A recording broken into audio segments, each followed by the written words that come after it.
Terbukti melakukan malpraktik seorang bidan merangkap lurah di Kota Prabu Muli ditetapkan polisi sebagai tersangka. Ironisnya dari hasil penyelidikan petugas, tersangka tak memiliki izin praktik dan telah mendapat peringatan dari Dinas Kesehatan, namun tak diindahkan tersangka.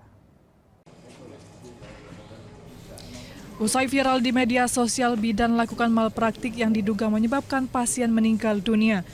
Polres Prabu Muli bergerak cepat dengan melakukan pemeriksaan terhadap 13 orang saksi serta mengamankan barang bukti di tempat praktik bidan. Kabid Humas Polda Sumatera Selatan Kombes Sunarto mengatakan aktivitas praktik yang dilakukan tersangka tergolong ilegal karena surat izin praktik bidan SIPB telah mati sejak tahun 2010 serta tidak memiliki surat tanda register yang ditindaklanjuti Dinas Kesehatan dengan memberikan peringatan pada tanggal 18 Maret 2012. Kalau dari hasil pemeriksaan terhadap yang bersangkutan sendiri juga sebetulnya ZN ini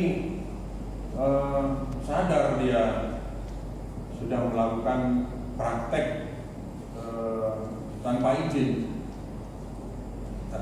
karena faktanya surat-suratnya sudah mati kadaluarsa.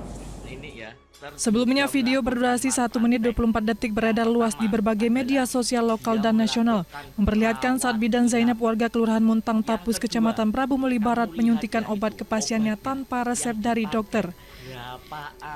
Dalam sebuah unggahan tersebut, seorang dokter mengomentari tindakan sang bidan yang melakukan rawat inap karena tak sesuai prosedur kesehatan. Tersangka bidan Zainab dari hasil pemeriksaan dan alat bukti yang diamankan terbukti melanggar pasal 441 ayat 1 dan 2, pasal 312 serta 439 Undang-Undang RI nomor 17 tahun 2013 tentang kesehatan dengan ancaman hukuman 5 tahun penjara serta denda sebanyak 500 juta rupiah. Meski telah ditetapkan sebagai tersangka, bidan Zainab tidak ditahan oleh tim penyidik Polres Prabu Muli serta dibebas tugaskan sebagai lurah oleh pemerintah Kota Prabu Muli. Dari Prabu Muli, Berry Brima, iNews melaporkan.